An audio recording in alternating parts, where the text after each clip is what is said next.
All right, so we'll get started. There's a lot of information here, and it's probably going to spill over 60 minutes on this one, so we're just sort of going to get into it. All right, so who's that? All right, this is perfectly funny because it was sort of the same response last time. So what did you all think when you saw this, or feel, or remember, or what were you experiencing when the slide came on? Yeah, absolutely. Shout it out. I was re-experiencing you singing It's Tricky. It is tricky. Dr. Hobbs, anything similar? I was thinking, that's probably a rock group. I have no idea who they are. Okay. Do you remember the picture? Yes. Okay, fair enough. So can you tell me what else, just anything that you were experiencing no matter what it is? A sense of confusion, maybe uncertainty?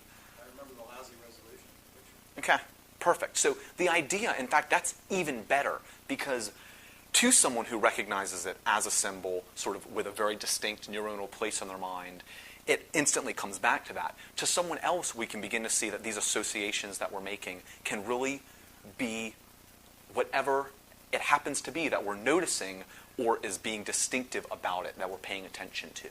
And so that's all that I bring that up. And it's funny, any emotions associated with it? Andy semi-smiling.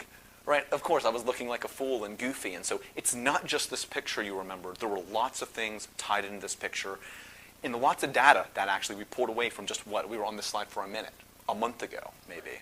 I felt old. Oh, no, you're not old, Dr. Hobbs.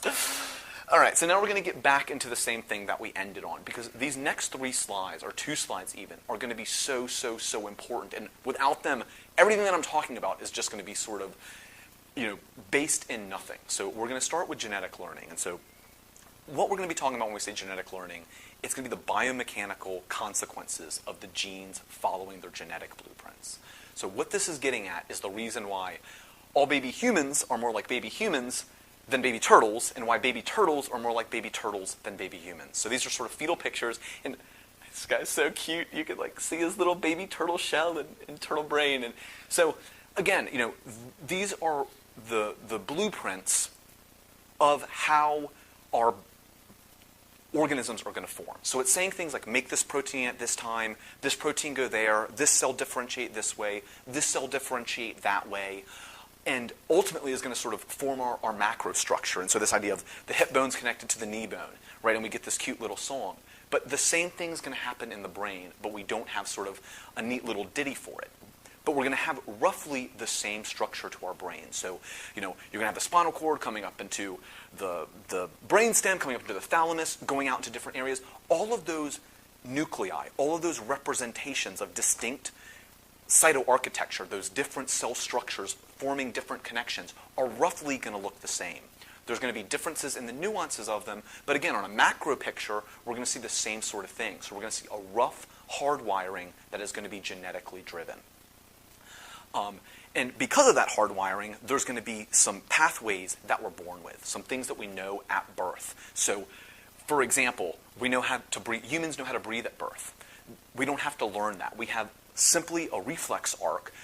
It's probably not as simple as a reflex arc, but environmental sampling, going through a reflex arc, maybe to a chemoreceptor that's getting up into the medulla, that's getting into the phrenic nerve, that's firing into the diaphragm to cause breathing to happen. That does not have to be a fully conscious phenomenon. That's something that's hardwired in. We sample the environment and we respond. Similarly, fighting. We know things inherently about fighting without learning about them.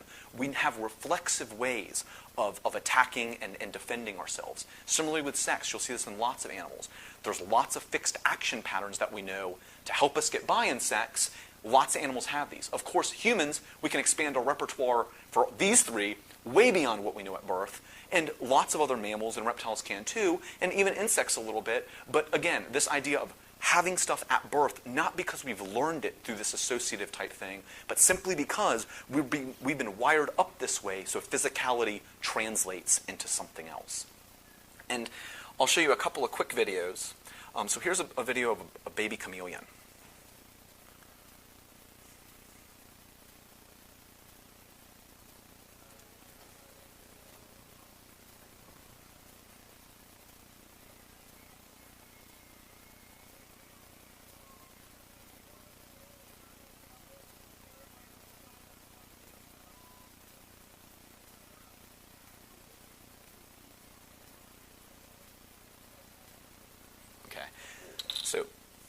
you can see this baby chameleon, without ever having to have learned how to catch a cricket, is able to sort of triangulate, although it may not be quite triangulating, and do that without ever learning. First shot of its tongue, from birth, it can hit a cricket with near 100% accuracy.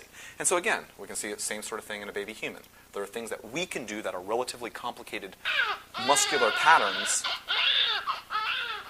It's hard probably to capture that in the video, but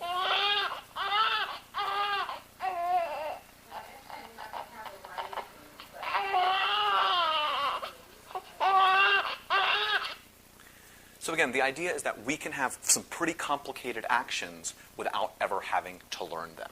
And this brings up an interesting sort of idea. We're talking about lots of different levels of evolution later, but this idea of how baby chameleons or maybe baby frogs are born knowing lots of stuff maybe lack some adaptability. And they do this experiment with frogs where if they actually go in and cut one of their eye muscles so it constantly adjusts the angle of one of its eyes, it will forever be off that degree of angle when it goes to catch a fly. It cannot, if you go in and cut it whatever 5 degrees, however that neurochemical algorithm processes those degrees, it will be missing based upon sort of what the input it thinks it's getting is. It will never be able to correct and hit that fly. And so I'll tell you a funny story about myself. When I was in college, I was a really good kid. Like, I was probably at my best in college. I really didn't do stuff wrong. One night, I went out and I drank. I was probably 20. I was at a party. I wasn't even that drunk, but we were bringing back a 6-pack of beer from the party. It was probably like 3 beers left. I probably had 3 beers. And so I got caught by an RA. Having beer at the age of 20. And so I had to go to this course about being drunk or whatever, and they make you wear these drunk goggles. And of course, I got picked from the crowd, who knows why, to wear these drunk goggles. And what you have to do is you have to go and touch somebody's hand, and they'll put their hand out. And what all these goggles do is sort of change your angle of things. And so you go to touch their hand, and you miss, and then you learn how to touch their hand, actually. Same thing. They throw a ball, and you miss, but then you can catch the ball. And you take the goggles off, and they throw the ball, and all of a sudden you're missing it even without the goggles off. And I didn't know if that was really the message that they wanted to teach, because it's sort of this message of like, if you practice drunk, you'll be fine. Just practice. But I'm sure that wasn't the message. I obviously don't advocate irresponsible use of alcohol. But anyways, just this sort of idea of adaptability and how we learn and processing and that sort of thing. So again, you can think about plants. They've got a behavioral repertoire to some extent. It's probably just based on genes and biology. They can respond to a sensory thing in their environment in a pretty fixed set of ways. Insects, way more complicated than that, right? They've got brains. We're going to talk about this in evolution. They can do a lot of stuff. They can even learn, but not a ton. Most of their behaviors, on a sort of macroscopic way of viewing their behaviors, are fairly fixed at birth. They're not going to do any sort of hugely creative, novel things. I should probably, I'm not sure of that, but it doesn't seem that way from just simple, observation of them, but they can learn stuff, and you'll see them learning stuff, and their brains change in scarily similar ways to ours when they're doing plasticity. Then onto reptiles, whose brains actually look a lot like ours. Dr. Hobbs was talking about sort of this idea of the triune brain. The more I look at reptiles, the more their brains look exactly like ours, except for the proportions of things. They've got everything we've got.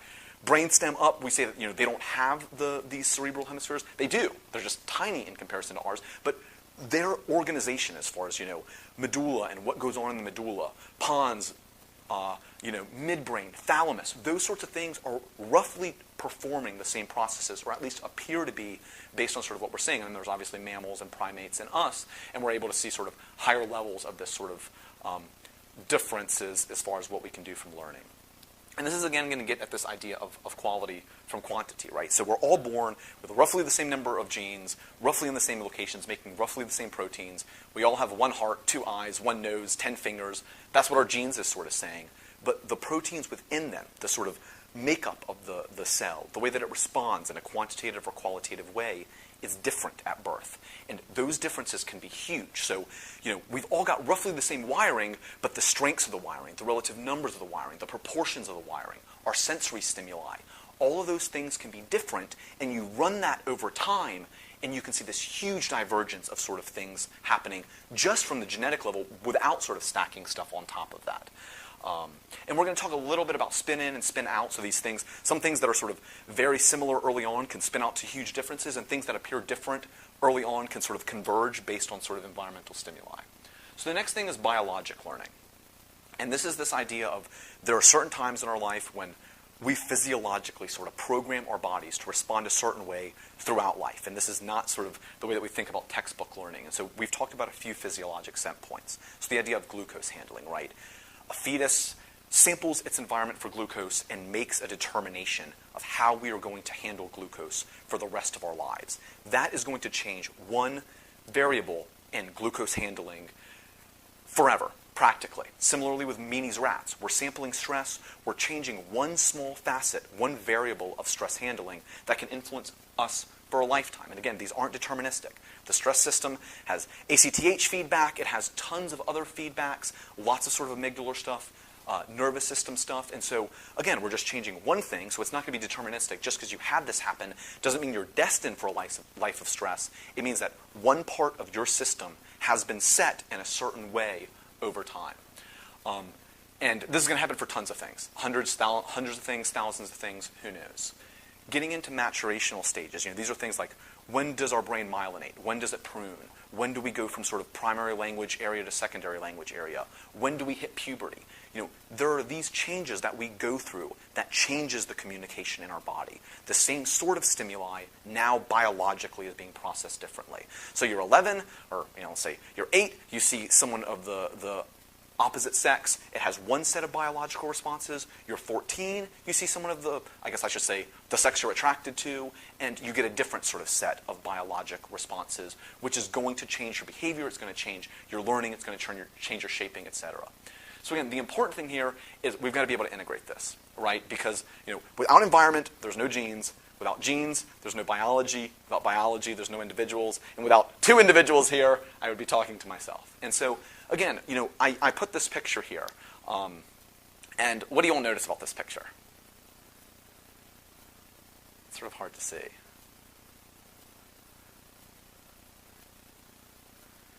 he's holding a knob, and it's maybe been pulled out of the wall. Yes, it's a thermostat. But it's not going to anything. And so this is just funny to me because in Northridge, we have thermostats that don't do anything. In the call rooms, we have thermostats that don't do anything. And again, I want you all to think functionally, right? Just because it looks like a thermostat and you can turn it doesn't mean it does anything. And it also sort of serves the point of that this is a system, right? You've got a thermostat, you turn it, it does something. It is now going to sample the environment based on a thermometer, whether that be a digital thermometer, a mercury thermometer. It's going to send a signal to your furnace, which is going to send a signal to your sort of, whatever your heat pump or your cooling unit to do something. This is all physical. It's not deterministic. If I set the temperature to 200, it's not going to go to 200. It's going to apply a pressure towards that. If I set it to 0, it's still a system. It still depends on the strength of your furnace, how much volume your heat pump can push, how much air is in your house, what's the length of the venting that you have, what is the conductance of the air, what types of insulation do you... So again, complicated systems, we're changing one thing here, but it's a complicated system, it's not deterministic. So that's sort of the idea there. And again, just because it's not deterministic doesn't mean that it holds value, right? So we still can predict some things. We sort of can guess roughly when someone's going to go into puberty. We're more likely to be right if we say 13 as opposed to 3 or 30, because a lot of this has to do with sort of genetic shaping, but of course it's going to be influenced by everything. So this idea of integrating these things in a very sort of, model that sort of fits.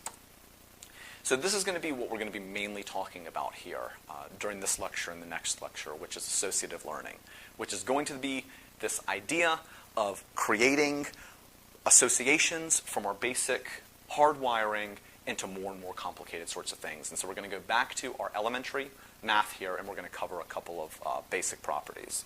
You could help me out, Andy. I don't know what sort of angles I need on this. Let's see. Does anybody remember the transitive property? I mean, I don't expect anyone to. We don't really talk about it much. It's the simple one. And, all right, perfect. So all that this is pretty much saying is lightning is loud, loud is scary, lightning is scary. Okay, so this is the most basic form of this, and sort of looking at a temporality sort of association. And the next is the additive property. Do you know what the additive property is?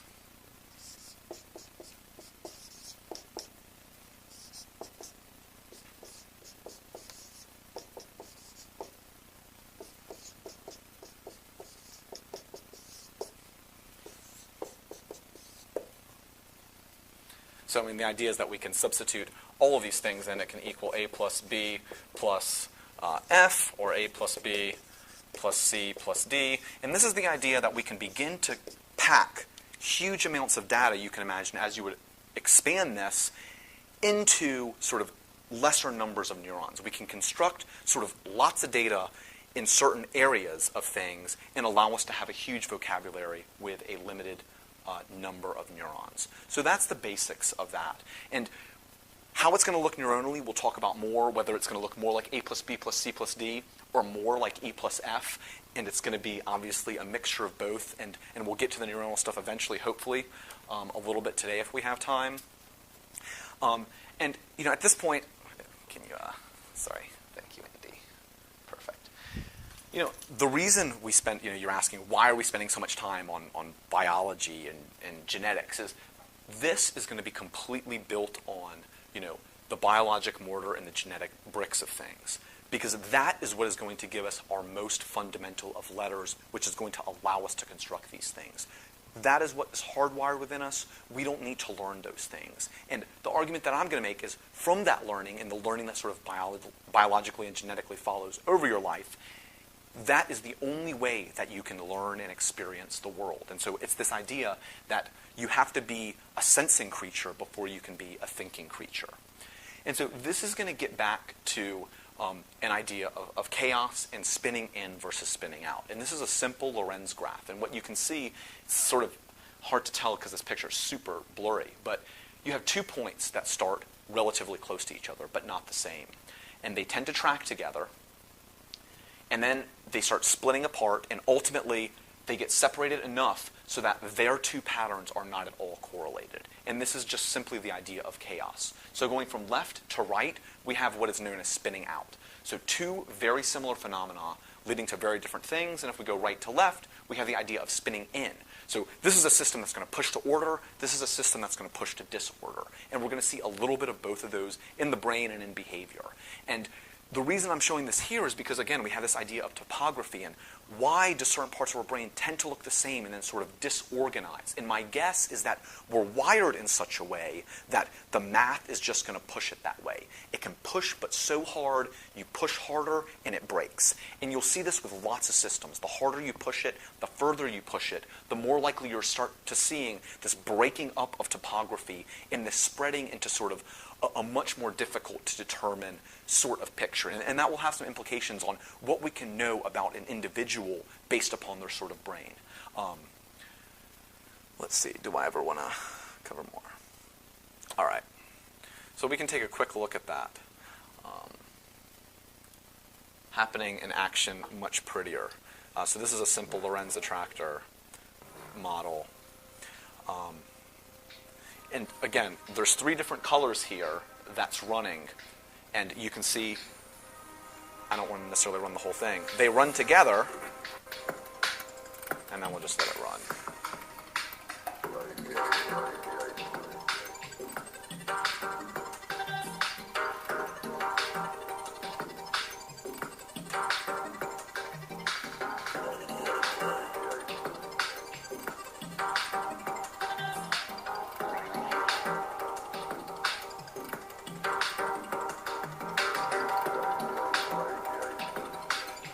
Magic happens.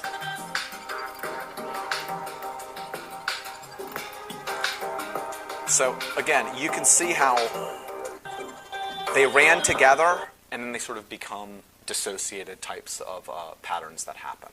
And this idea of chaos is really, really complicated and plays so much into how the real world works that it's something that I'm going to keep bringing up over and over because I think we need to get comfortable with it, because we like to talk about knowing things and what caused what, and it doesn't work like that.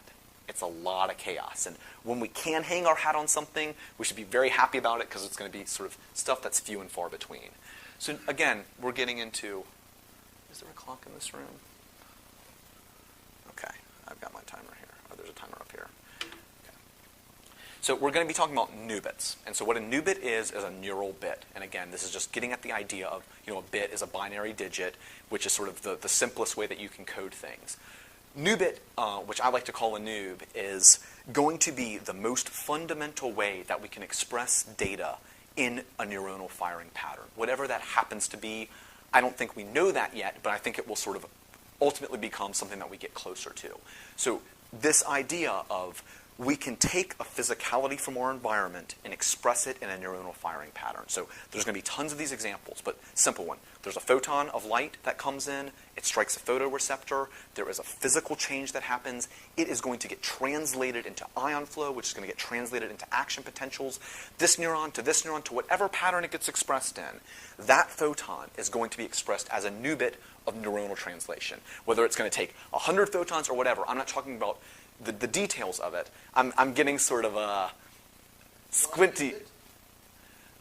So again, I'm going to use this term Noobit loosely, and I'm going to use it for things that are probably much more complicated and much more sort of simple. But this idea of we want to capture sort of a fundamental phenomena of sensation. It's not going to be clean. It's not going to be clean like zeros and ones. This idea of taking a physical event and translating it into neuronal properties. And as soon as we reach that level, that it has sort of some level of sensory significance, that's what I'm going to sort of call a Noobit. It may require hundreds of photons, it may require hundreds of neurons, it may require millions of neurons, and it's likely going to be different for each sort of thing. But I'm going to just call, the stuff that we've got at birth, those are the Noobits. They are likely going to be more complicated than we would think of as the most simple piece of stuff, because this stuff's going to be relatively complicated. Even at birth, we're probably talking about firing patterns of hundreds of millions and possibly billions of neurons. So it's going to be complicated. Just because it's a bit doesn't mean it's simple, but that's how we're going to sort of refer to it to think about it that way. And again, what we see in the brain is this physicality gets translated into a topography. We see this with generally most of our senses, with sight, with hearing, with feeling. Stuff comes in, our body has a way of translating that physical phenomena into a neuronal firing pattern. And it's so cool when you look at how these cells are. So the cells that pick up vibration mechanically look like something that should pick up vibration. They're like onion cells that can sense sort of how deep it's, I don't know the specific physics of it, but it's built to literally translate this physical phenomena into a neuronal firing pattern. And you can imagine how certain ones of those, if they're linked into certain things, can be feelings or could be actions. So if it's pain, if we're triggering a pain sensation, it could go up both to our somatosensory cortex, but also the different pain fibers. We talked about those back in medical school. Some are going to get into our amygdala, our sympathetic nervous system, and into reflex pathways of actions, ultimately getting into actin, myosin, our Z bands. And literally, physically, there will be a physical connection from what's happening in the earth, in the environment, to a physical change in a cell or neuron in the periphery, up to our brain, into sort of a translation without a thinking or a sentience pushing it towards that necessarily. And those are going to be the basic things that we are born with. And again, it's not like this thing snaps into existence. And next week, we're going to be talking about a lot about this idea of emergence and fractals and dimensionality and stuff just arising from the mud. And that's sort of an uncomfortable sort of thing. But we'll talk about those sorts of ideas and how it's not clean. It's not just sort of popping up. There is sentience there, but it's sort of much more basic in its way of being processed. So these are going to form the building blocks of things pretty much. And you can imagine that there can be thousands of these at birth. We've got all of our topic organizations, all of our ways to get into the amygdala, the sympathetic nervous system, all the ways that can get into sort of our feel-good pathways that are just hardwired in. You get a nice, nourishing meal, a glucose load, that is going to just hardwire in to a gratifying sort of response. You don't need to learn that food should make you happy. That's just going to happen because of the chemicals. Let me not say that too much. It's going to be a little bit more, hopefully, elegant than that. So, all right, the question then becomes what can be associated, right? Because we talked about this idea of how we can associate and also what we start with. So what can be associated from the beginning to the end of time, of our lives, rather? Okay, so I'm going to ask you to take a leap of faith here, and anybody who knows me or my personal beliefs will see that there's some irony in that, but I'm going to go ahead and say everything. So everything can be associated. Everything has the possibility of being associated that happens temporally in a significant way.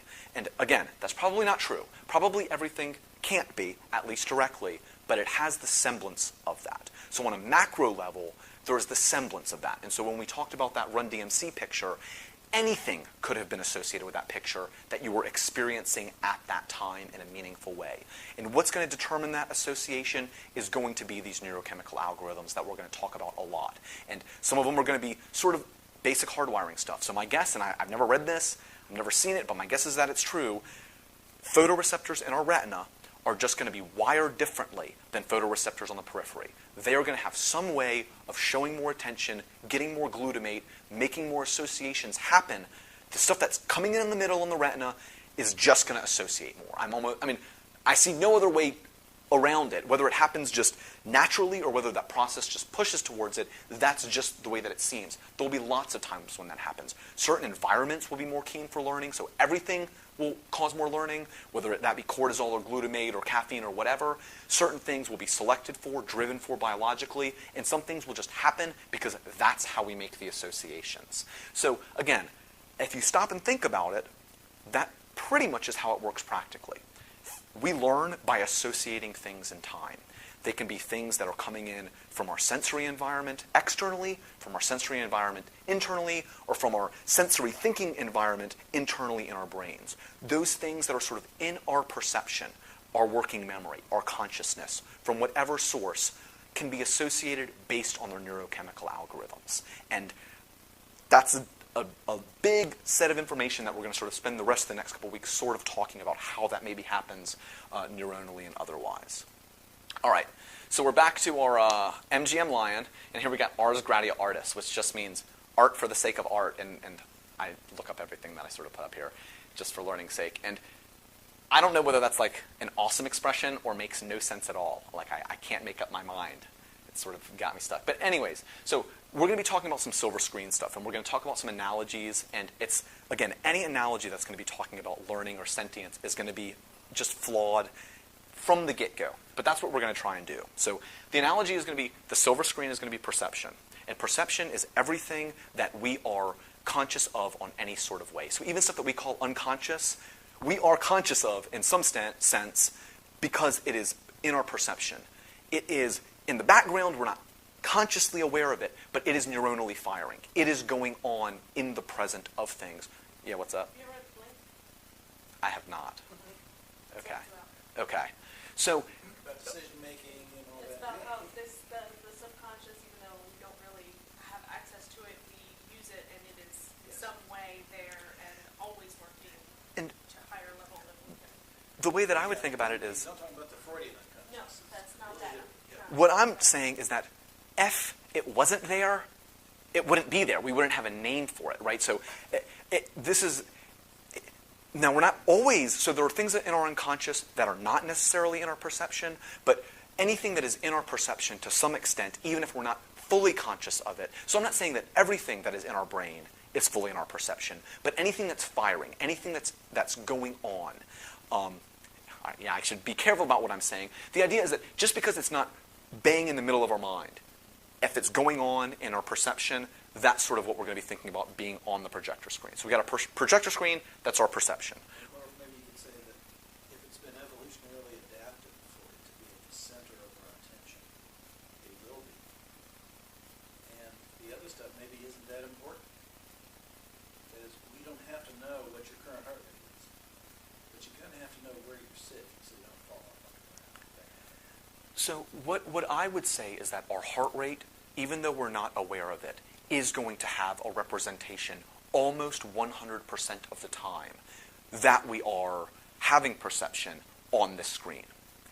All the time. That would be I can't imagine that there would be a time when our heart rate has 0% in our perception. It's probably minimal most of the times. It's certainly, when it's outside of homeostasis, is going to register more. But my guess is that our heart rate and most physiologic parameters are going to be within our perception, although in a deeply sort of, shouldn't use words like deeply, we're not going to be sort of as consciously aware of them, but it will be part of the way that we are perceiving our world, although we may not be fully aware of it.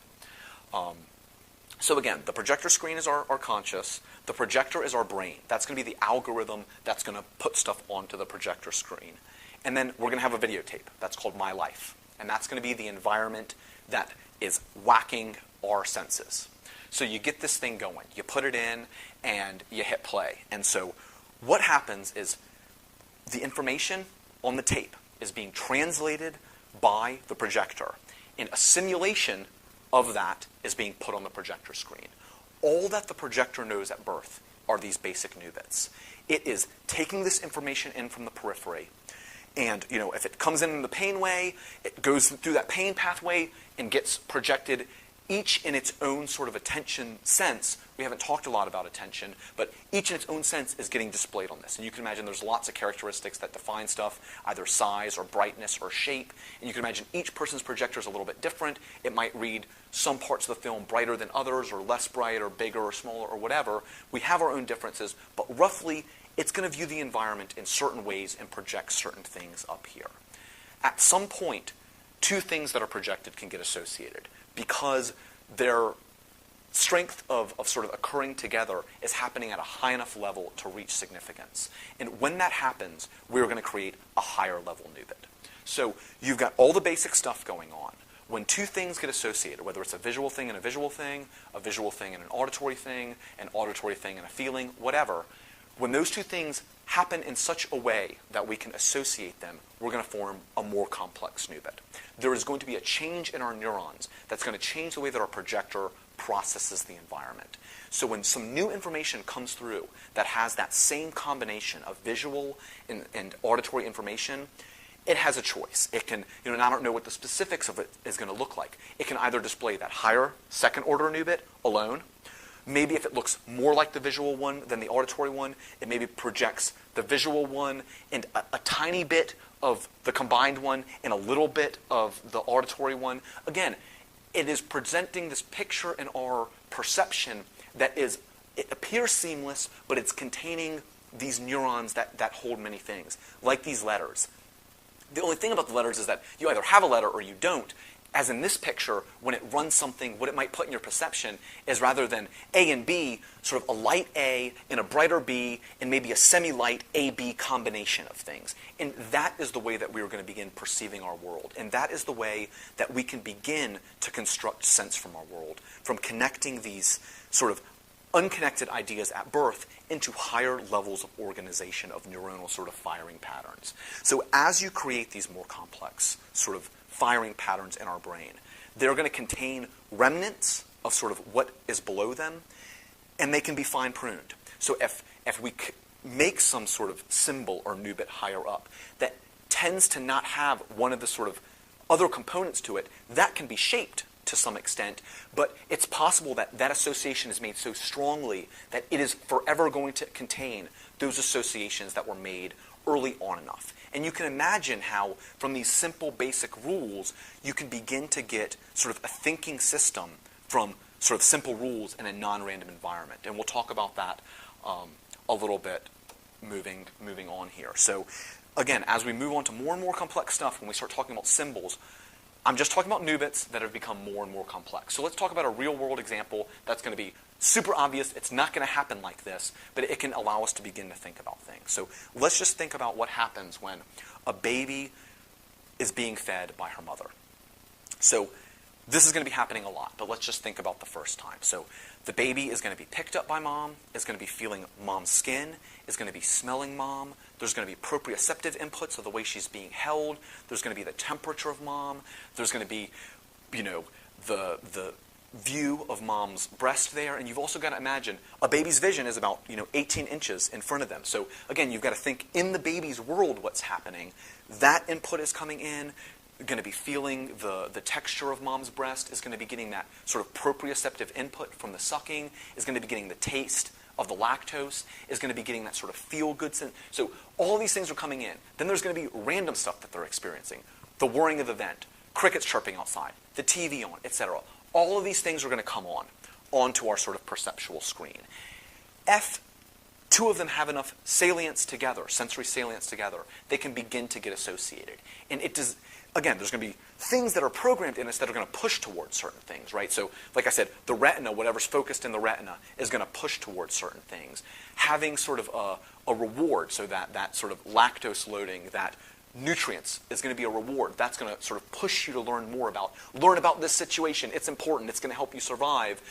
And that's going to push this sort of process forward. So you can imagine certain things may begin to get associated. Hey, Ray. The next time you're sort of going through this process, you're seeing mom, and the vent's not worrying. So that sort of gets pruned out. And, mom's talking to you while you're getting this proprioceptive information, and all this stuff is going on. And it sort of leads to this conclusion of, we will never be as smart as the human brain. There's all of this stuff going on. It's running on math. It's running on algorithms. We can begin to approximate it with this, but it's going to be really complicated. So there's this idea, mom's talking while she's feeding you, but mom's also talking when she's not feeding you. And you start getting this idea of positive predictive value and negative predictive value. So positive predictive value is when there is this piece of sensory information, how often does it positively predict the presence of another piece of sensory information? So you've got this, set of things that happen. Mom's voice. Well, sometimes it predicts me getting food. So there's some sort of link there. Then you get mom's breast. Well, that's more likely for me to get food, but just seeing mom's breast isn't quite enough. Then you get the sort of proprioceptive input of, the texture of mom's breast and the sucking of mom's breast, and you can start to tease out the timing of things. What is required to make the world work in certain ways? So these things start getting paired together and start shaping our ideas of creating higher ordered things that sort of work together. And you can imagine this process is going to happen fetally and is going to continue forever. We have millions and billions of opportunities to begin making these associations, which are going to be pushed in some sort of way. And I understand standing up here talking about it, it sounds really crazy for something like this to be able to work. But stop and think about, how does it work? How do we learn? How does a baby learn? Because we like to think about it really super cognitively, but likely babies are not working on that sort of cognitive level. And ultimately we'll get at how do you go from this level to a cognitive level, which is going to be sort of, again, one of these sort of fractal dimensionality types of things of emergence coming. But you can begin to see how you can begin to make logic of the world. So it allows us to do some pretty fun things going on. You can imagine you hear mom's voice and you see mom's lips moving. Hey, that seems to happen more commonly together. You look down at mom's breast, you look up at mom's face. I see those two things a lot. There's some connection between them. I sometimes see mom's breast and sometimes see the TV, but not nearly as often.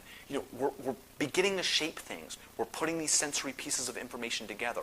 We've already got this sort of pre-wired way of making sense of the world, and then we have this associative way over time of shaping.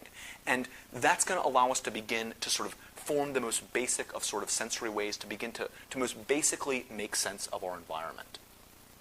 And again, just remember this idea that anything that is metaphorically meaningful to us can be associated on the synaptic level for a lifetime, forever. So we are living with this lifetime of sensory information. That is what we're processing through. I assure you, were you to not have your childhood and that learning that happened then, you would be a very, very different processing, thinking organism. All right.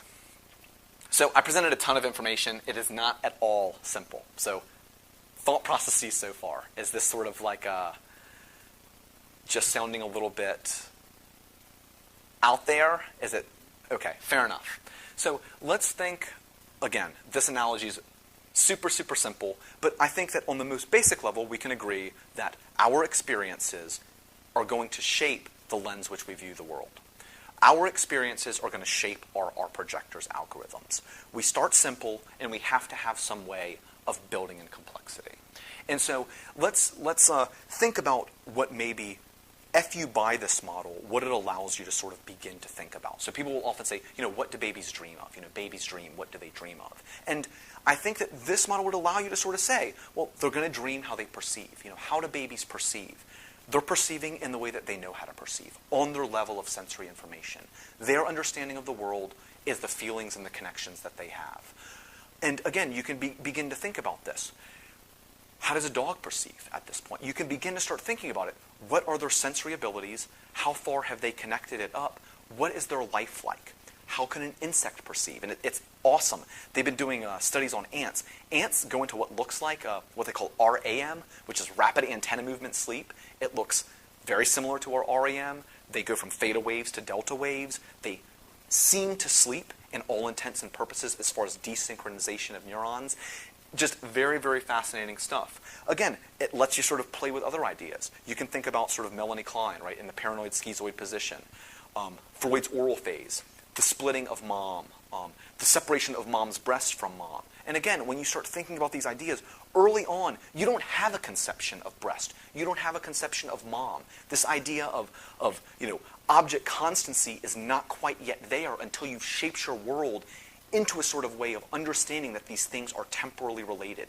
These sensory cues from our environment are temporally related, and we can begin to construct sort of sense from that. It also sort of lets you think of, we think we don't have memories from being 1 or being 2, but clearly we are learning. Were we not learning at 1 or 2, we couldn't be where we are now. My sort of assumption or guess of why we cannot consciously recall those memories is they are not in a way that we can perceive the world. We were perceiving it as we perceived it. Sensory information was coming in. We didn't have anything to ground that in. It's hard to imagine what the world would be like if it was 18 inches in front of your face and you didn't understand that if I was looking at a hand, that hand was part of a body that was part of an individual who was doing these things with you. You couldn't place the environment in a codable way. So obviously you have those memories. Early life trauma affects you. It affected your learning. If you never learned how to speak English, you don't speak in English six years later. You learned something. Clearly, neuronal processes were happening. And the way that I see it making sense is that clearly you have to organize your world in the way that you organize your world. It's sort of a circular type of argument. It also sort of lets you play with fun things, which are probably less likely to be true, but again, you can begin to sort of think of. So how come whenever we eat something that's sort of carb-rich and sweet and has a certain texture, what do we like to often pair with that? Something like an Oreo or a piece of cake or, chocolate. What goes well with that? Hot drink. I'm sorry? Hot drink. A hot drink. Maybe what kind of hot drink? Coffee. Milk. And again, I like tea. you can imagine that, and I'm not arguing that this is true, because this is way more sort of out there, and I wouldn't argue that there's a scientific basis to that, but think about it. We've had this pairing from a very early age. We get sort of a carb-rich meal, we get sort of a sweet sensation, we get this feel-good sensation. What is missing here? What pairs with that? What sort of are we used to expecting with that? And I don't want to push that, because that's obviously something that I don't... Yeah, what's up? So do you think if we change the way we process our thoughts, like the way we think, we can perceive things differently, or start to receive things more? I think that we're always doing that. I think that you take a person who's blind and they're going to perceive things very differently. They are selectively viewing stimuli in a different way. Their world's very different. In a more simple way, an actor is going to perceive a movie differently than a non-actor. The things that they're aware of in their conscious awareness. Everything that we're doing is changing our perception of the world. All of the connections that we're making is changing this lens through which we are viewing the world. Humans can consciously make the effort to do that, what I would call sentient intelligent learning. We can choose with this knowledge to have experiences, to have thoughts that will then begin to shape the way that we see the world in a way that we would like to, which is sort of interesting. If that wasn't the case, again, none of this stuff would work. If we couldn't shape the way that we perceive the world and pull information from the world in different ways, from the same sensory stimuli. Again, this would be the same sensory stimuli, photon-wise, going into anybody's eye, roughly, right? But we pull different stuff out of it based on what we learn. So I would say, yes, the way that we learn, we can learn to think differently if we learn to think differently. We learn to perceive differently. If we learn to perceive differently. And again, it's going back to the idea, we learn how we think how we learn, and it's sort of tying these sorts of things together. Like somebody who's paranoid and very suspicious is going to see different aspects and emphasize them, whereas otherwise you wouldn't. True. Now you might say, well, he did see all of the behavior, it's just what caught his attention. Gotcha. That's true. So again, this is getting us more into the realm of formal symbolic thinking. And again, next week we'll talk about how we're making these leaps from sort of simple things to more complicated things. But my argument is that following basic rules of association in a non-random environment, you can begin to make a thinking system. It can come from sort of simpler things. And so this brings us up to sort of the next point, that there's obviously an infinite number of thoughts. And so the examples, the blue block is on top of the red block, is on top of the green block, is on top of the blue block, can go on forever. I went to the store. Andy said that I went to the store. Dr. Hobbs said that Andy said that I went to the store. Ray said that. So, right, we can forever build these thoughts. So there's no way that one neuron can capture a thought in and of itself. And, again, this idea of a neuron capturing all of this stuff is just a bad concept. A neuron may be in a place, in a circuit, where it is strong enough, if it's stimulated, that it can get into 6 neurons that then stimulate out, that can get into 36 different neurons, that can recreate a pattern which is necessary to create a thought. But there is no one neuron in isolation that can do anything. It is simply the place of the neuron and the strength of the neuron and its connections which can allow an individual neuron to sort of have any sort of cognizance or meaning to us. So the idea is that we are going to use these symbols as our construction of our thought language. So the idea is that you can take simple symbols. You can use the alphabet, right? We have 26 letters in the alphabet. From the combination of those, we can make different words and ultimately express an infinite number of ideas. We're going to do the same thing with our thoughts. We have these symbols, and that is how we think. Our new bits are how we think until they grow into bigger things, and that's how we think until they grow into bigger things, and that's how we think. We learn how we think how we learn. This algorithm is constantly changing. This lens that we view the world is constantly changing. So the sensory information that's coming in is the same. What's being put out is very different because of that algorithm. And so, again, we can think about this. Simple symbols can make simple thoughts. We have multiple symbols and the phonemes of the symbols.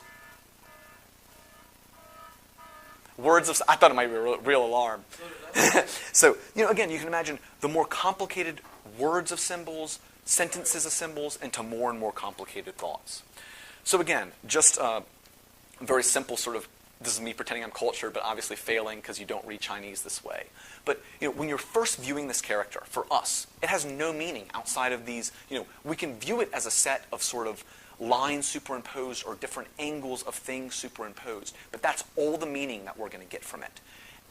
And it is just what it is. It is that sensory information. Until we've made those connections, until we've made those associations, what we're perceiving is just what we're perceiving. And that's all that we can perceive from it. And I think that if we can make sort of a little bit of a faith leap moving back, we can see how we can begin to shape our environment to be perceived very differently from these very, very simple things. And so, again, what this ends up saying is, and again, this is one symbol, it means one thing. This is sort of a sentence, it means another thing. This is sort of a few sentences, and taken together, it feels and means different things. So, I don't know, I'm just going to guess, say, this means strokes. So if you just saw that, you just saw strokes, your thought is one thing. The next thing is a sentence, which would be strokes and manner of writing. So already, we're feeling different things, the thoughts that are coming up are different, and as we begin to string these, our thoughts become more complex and more meaningful. And so what this says, I think it's very nice and poetic, or I wouldn't have put it in here. It means strokes and manner of writing. If the wrist has strength, the pen will have its power, and the characters will show the power of words. All right. So very quickly, we're going to see one example possibly how if you've got some basic building foundations, you can make very, very complicated building foundations. I'm not going to argue all the way up to here. I'm not going to explain every way that we learn. But this is just one way of thinking about how we can go. Imagine going from being 4 years old, not being able to read and write, to being 7 years old, knowing how to read and write, how your world is going to hugely grow and change and be shaped. And of course, it's changing in other ways because we can make these associations without just, without knowing how the words are spelled. But again, what are we doing when we learn to write? All right, we've got our graph paper, we've got the letter A, then we've got where we're supposed to copy it. So we see the letter. We're getting that visual input. We hear somebody say A. All right, we say A. So now we're hearing it, we're learning these motor skills of how to say it, we're looking at the graph paper and we're copying it with those skills. Again, we needed the motor skills. We'll talk about motor skills in more detail because we're going to construct motor skills in the same way that we're going to construct thought skills. They're built the same way. more complicated patterns of neuronal firing. And you will see this all throughout. You will continue to use the same basics to build more complicated things, whether it be motor, whether it be sensory, whether it be sort of thought or emotions. And so that's step one. You see it, you hear the letter, you say the letter, you write the letter. Next, you see the phoneme. You say the phoneme, you hear the phoneme, you write the phoneme. Next, you see the word. It says bird. You say the word bird, you see the picture of bird, you sort of know other birds out there, you're beginning to make these associations of things. You write bird. Now when you see bird up there, it means more than just that to you. It means something to you. Now your world is changing. When you see that bird out there, you are recognizing bird from not bird. You're associating it with other symbols. Ultimately, you just think the word bird and you write it. Those motor skills are coming on. It's being processed through that lens. You're not having to filter it anymore. That visual information is just snap being processed through this filter, getting into this neuronal firing pattern. So imagine how your perception of the world has changed from when you're 3 to when you're 7. Just this idea of being able to understand symbols, knowing what they mean, differentiating them, being able to label them, know them differently, understand sentences, understanding time and how it works. Your sense of the world is going to be completely different through that entire process. And you can imagine, we still got our basic new bits, right? When we're learning this stuff, mom might be cooking dinner. We can make all sorts of associations with this stuff. The picture that we see of bird might be a blue jay, whereas another person's might be a cardinal. And we start mixing stuff up. We start building what is our basic bird foundations are different. We might have a scary experience with one of these things. Again, we can see these spin out sort of things or spin in sorts of things based on what the environment does. And it doesn't have to be one or the other. It doesn't have to be completely different or completely the same. It can be somewhere in the middle. And that's what we're going to begin to see. Again, it's clearly our environments that shape us. You're not going to speak English if you never heard a word of English. You're not going to understand what a breast is if you don't know, if you never see a breast, if it's not sort of a concept to you. And you can look at this. People learn how they think. If people don't have words for things, if they don't have ways of processing things, they learn them differently. All right, so let's just keep moving on. We'll get back to our mind web here. And so we can begin to already sort of see where is he going with this, right? So now we can begin to imagine this. We've already got some pretty complicated stuff going on, but we can see how these symbols are all sort of built together. So I've got to go to the board and sort of imagine what is this built from. All right. Thank you, Andy. Can you hook it up?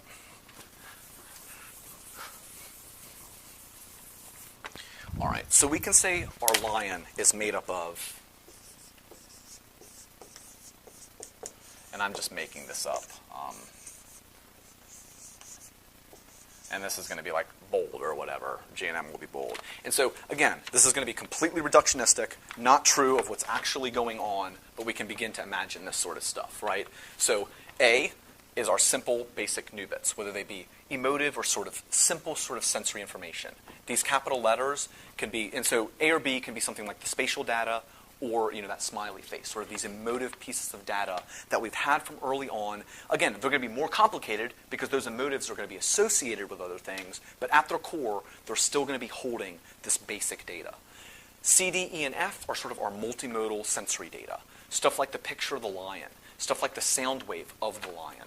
G and M are going to be our higher level abstractions of their own, sort of centered on things. So king, all the things that make up king. And again, king is going to have its own thing that it's made of, its own vocabulary of thought language. And again, we got to this idea of taboo. How do we make sense of this? How can we converge so easily on it? And I would say the process happens nearly exactly the same as we do in taboo. So let's just look at these different sorts of things. And again, it's going to depend on our relative environments, and it's going to depend on what our current biology is, because our biology is made up of these basic letters. Our environments are made of these letters. So we're constantly having parts of these letters coming into our environment, and that's how we're thinking. It's pushing through this algorithm, it's pushing through this lens, and it's landing on where it's landing with thought based on these constructions. So what is this word here in Hangman? Cat, that's one guess. So the idea is we can't know. Because even though we only need one letter, we may be pulling up lots of things, but we can't converge, but this is pushing us to certain things. So again, we're running through this convergence pattern. But even without one letter, we don't know it.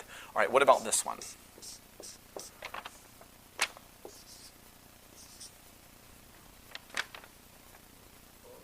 All right, he said horse. Did anyone thinking about house? So the idea of why did he say horse and he said house? Now, had I said this, I can't think of any other word that would do that. But I didn't choose that for a reason.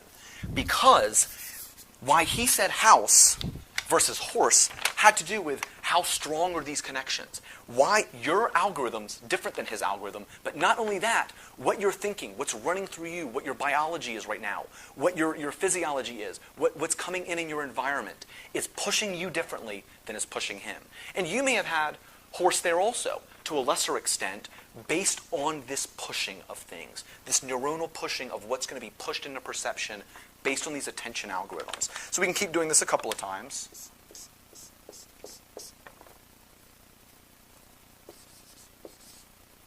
All right, what's that?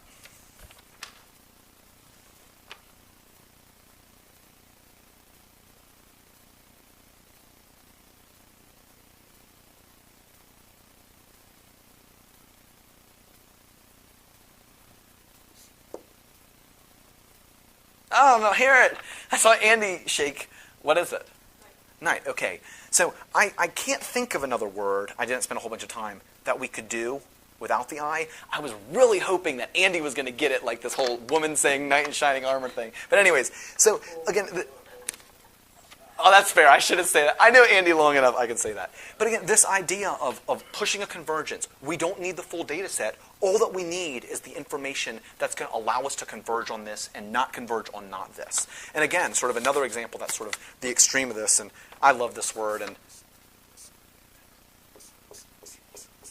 okay.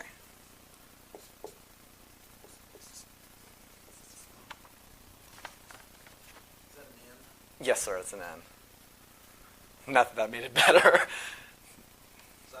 Xylophone, right? So even with huge pieces missing, we've got the crucial elements to converge on that. Similarly to how, we have this neuronal firing pattern is going to be more loyal to this. It's not bleeding into other things. The environmental information that's pushing to this. Again, this is a distant analogy, but I think it very much holds true for the way that we process the environment. All right, so now we can come over here. We'll do again, so that's not right. That's right, okay. So when we're doing this, the more information we're thinking about this, the more attention we're thinking about this, the more we're pushing towards tagging more things lion. So the more we think lion, the more we're going to push lion, the more we're going to perceive lion, the harder we're going to push all these other things to possibly pop up, to possibly be associated. Our next thought is more likely to be lion related. In our perception, we're going to see more things about lion than not. So here's a question. How many fingers was I holding up? Or rather, how many fingers was I holding down? And if you don't believe me, we've got video data for it. So clearly, your photons were taking it in, right? I mean, it was in your field of vision, but it wasn't being taken in. And so if I had said something like, I was counting on, well, that's probably, I was counting out all of my good blessings, and, they gave me a hand of ovation as I was talking, and then they pointed the finger at me, maybe your attention would have been focused elsewhere. So again, it's what's coming on in our environment, what's pushing our thought process that's drawing attention. It was there. Had you been focused on it, you would have extracted more higher levels of information. That sensory information stopped at relatively the Noobit level. It didn't get pushed into these other complex symbols levels, so that's not what was perceived. It was perceived on the slightest level. Had I pushed it harder, it might have come up into more realms of consciousness. But that's how this is happening. We're getting this pushing and this pulling everywhere. So the next sort of cool thought is that everything pushes and pulls to everything. All right? So again, this is another thing that's not fully true, but is partially true. So you can't be happy without experiencing everything that is happy to you. You can't be afraid without perceiving everything that is scary to you. Now, there is ways in the system to fix signal to noise, right? Or else we would be overwhelmed by everything. So when you think scary, you might only send one neuron firing and only 2 sodium channels might enter, and you're stopped dead in your tracks. It never goes anywhere. But this idea that neuronally everything can connect to everything, in this sort of sense of that's how we're pushing and pulling information. And so now let's think about that sort of practically with this idea of overlearning and PTSD.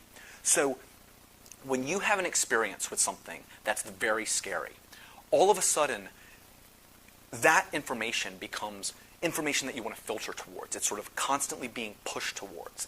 And so you get in a car accident, lots of things can get associated with that. It's an association for high learning. Now, your process of pushing is going to push hard towards those things that don't look quite like those stimuli are going to appear more like that stimuli. And again, this is integrated in a system. A person with an amygdala hair trigger is going to be more likely to get pushed towards this. Whenever they get scared, they're going to be more likely to see those things. A person with an overactive sympathetic nervous system is going to trigger those scary thoughts. It's going to bring those thoughts more back. It's going to make them view their environment more like that environment. Again, you can take a person with a perfectly normal amygdala and, put a soldier in Afghanistan or an Afghani soldier, and all of a sudden, they're getting constant experiences of this. And it doesn't have to be necessarily a PTSD sort of thing, but their environment is changed around that. And you can imagine how you're viewing your world now to selectively see certain things, to see the world more scary, to view neutral stimuli as more scary, because that's what's being pushed towards, and also to view things that are not that stimuli to that stimuli. So you're over sort of generalizing these sorts of concepts. And again, I think that's sort of a more honest way of how we think of sort of seeing PTSD and the generalization of it and its connectedness to physiology and to fear than just sort of viewing it as a neurotransmitter imbalance. And so again, we'll wrap up very quickly. Probably got about 5 minutes left. It's at 10 after 5. Fair enough. Okay. So we can end here. And I'll leave you just thinking, what is going on here? And we will end it there. So that was a lot of information. What I'll say is it's going to get a little bit more complicated next week because we're going to start talking about some pretty complicated issues, again, of sort of this fractals and emergence and quality from quantity. And so play with these ideas a little bit. Think about your thinking. Think about why you have these associations. And we'll pick it up and go from there next week.